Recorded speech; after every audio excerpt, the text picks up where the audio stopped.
Dobar dan, dobrodošli u novu epizodu našeg serijala. Kao što možete da vidite, gost je jedan poseban čovek za mene, jedan od idola mog detinjstva kada sam i zavoleo tenis. U pitanju je naravno Jevgenij Kafeljnikov, nekadašnji svetski broj 1, dvostruki grend slem šampion i sada kada bih krenuo da govorim o njegovoj biografiji, bilo bi mu dosadno ovde. Trebalo bi mi zaista dugo i čast mi je da razgovaram sa njim, a i drago mi je da vi vidite razmišljanje i čujete razmišljanje jednog od svakako najbistrijih teniskih umova i čoveka koji se ne plaši da kaže ono što misli. Jevgenij, thank you for joining us. It's pleasure. Hello, my friend. Yes, I'll be glad to talk to you and to your audience today. Thank you. Of course, one thing I wanted to start with is your tweet that has caused a lot of reactions in regards to Carlos Alcaraz. You said in maximum 3 years he's going to be #1 player in the world. So was that just when you were under the impression of him beating Cicipas, or do you stick by that statement? No, I will stick to that statement, and I tell you why. I think his game, what he's showing, especially lately, his game is definitely has matured since what I saw last year, for example. Even after the match, Tsitsipas himself in interview says he never played against anybody who was hitting the ball so hard.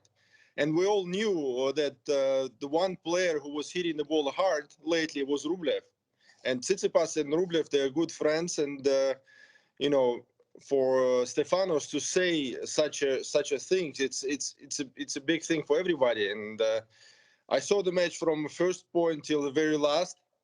And what got me by surprise that how Carlos basically didn't give up, because we saw in the third set Stefanos was serving 5-2. He had two breaks to win the set, third set, and Carlos didn't give up. He kept fighting, and they just show a lot of courage, a lot of maturity in Alcaraz game and himself. So.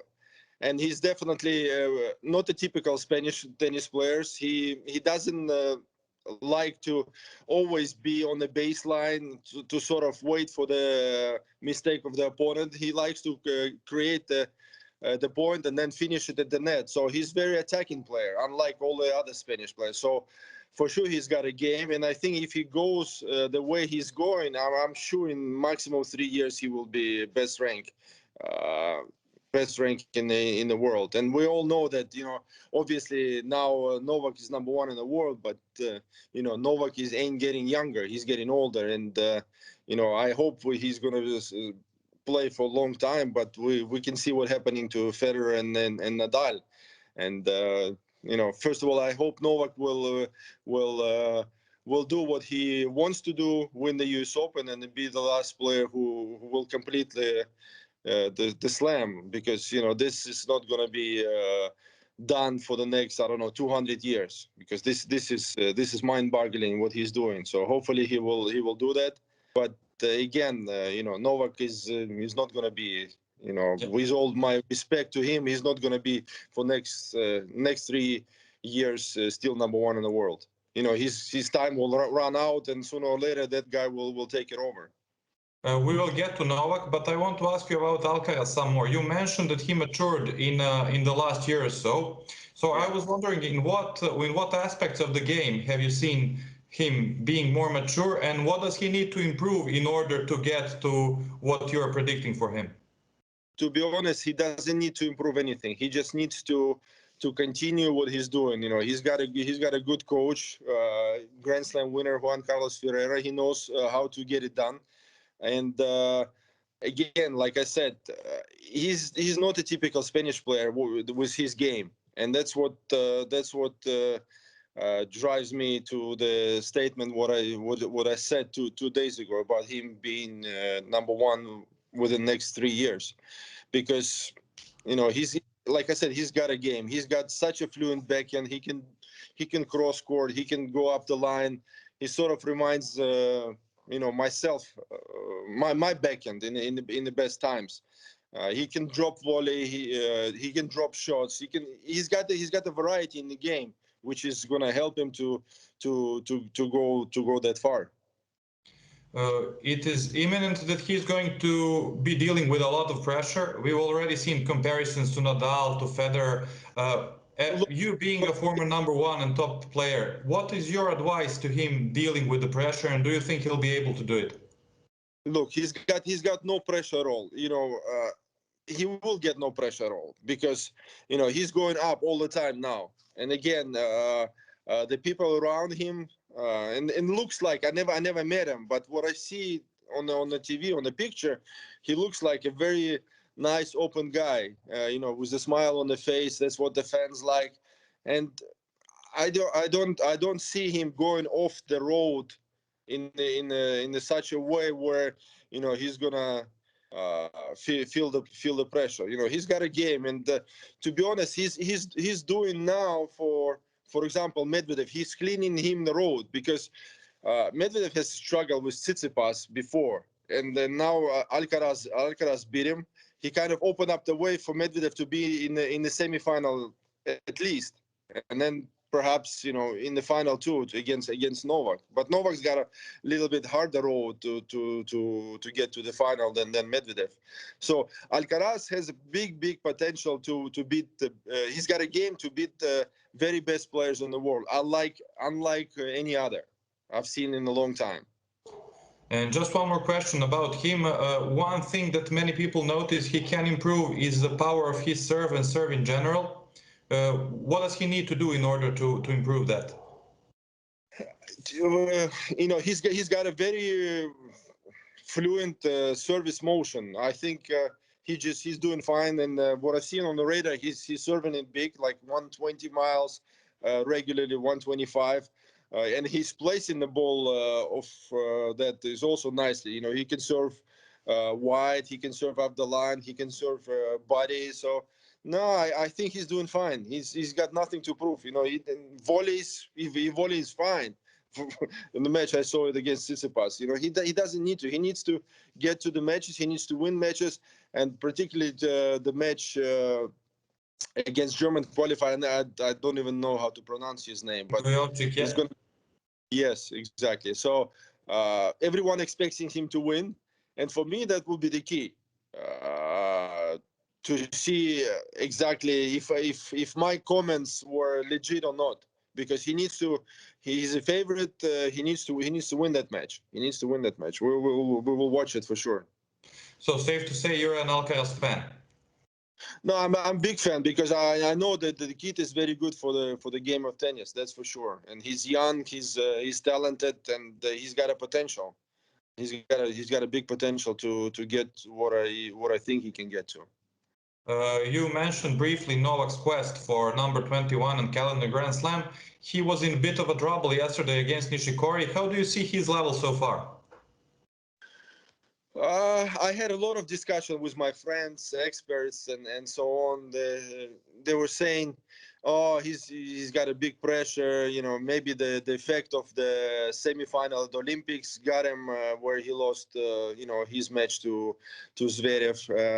But my answer to all that, look, best of 5 set matches. And then we talked with you half a year ago. I told you when Novak smells something big, his level of concentration will rise dramatically. And based on the 3 matches what he had so far in the US Open, we can't judge on his game. He's doing just enough to get to the second week. He's saving his energy, although you might say, though, okay, Nishikori give him trouble. But I didn't see that. Novak's he had a level with him where he can go up 1 or 2 or 3 even gears when he needed to. He played just fine, lost the first set 7-6, but then 6-3, 6-3, 6-2, so no problem. I don't think that he was in a bit of trouble yesterday. He just played fine to get to the second week. Okay, and tell me, in his part of the draw, obviously Alexander Zverev is playing great. In case that matchup turns out to be the semi-final, do you think Novak will prevail this time? I hope so. I hope for the sake of the history, you know, I want to see that. I want to see the calendar slam, like many fans, many Novak fans, but not only Novak fans, but many tennis fans around the world, because this is history. This is like I said, you know, it's not going to be done in you know 100, 200 years. It's like me winning the Grand Slam singles and doubles same year. It's not going to be done also for a very long time. So I want to see that. But like you mentioned it, it's going to be a very difficult match against Zverev, because Sasha also, he's the one who improved dramatically last 6 months. His game, his maturity. So I hope to see that match, but it's going to be a very, very hard one for Novak. As you mentioned, on the other half of the draw, Medvedev, pretty much, I mean, I don't want to underestimate anyone, but it's open. Until the finals, he should be in the finals, if we're being honest. Who do you think is the biggest threat? He's got Evans now, possibly, you don't see anyone, I can see by the expression of your face, no one. It's again, you know, he's got open way to at least semi-final. I also tweeted yesterday, I want to see that matchup badly, Alcaraz Medvedev, because the only guy who can give him a trouble is Alcaraz, because he's not going to be afraid of the Medvedev's game, because he's dictating the points himself, Alcaraz, and he can hit the ball really hard, which is Medvedev don't like. And physically, I think Carlos is fine. He proved that playing 5-set match against Tsitsipas. So the only guy who can give him trouble, although everybody's saying, "Oh, look, they played 2 months ago in Wimbledon. It was straightforward match, straightforward win for Medvedev." But again, you can't compare grass to the hard court, and it looks like the hard court also suitable surface for Alcaraz. So Medvedev Evans, I predict 3 easy sets, no problem. Then who else he's got? He's got, I think, Schwartzman in the quarters, and Felix and Tiafoe are in that part of the draw as well. Tiafoe, Gelasim, they playing against each other. Alcaraz playing against the qualifier, and Schwartzman is no. I think Medvedev today and the next match in the quarters, I think it's going to be quite an easy ride for him. It's my personal opinion. Then it might get interesting in such a way, like I told you, Alcaraz Medvedev. But no, Medvedev he's got a chance again to be playing the US Open final. So we'll see.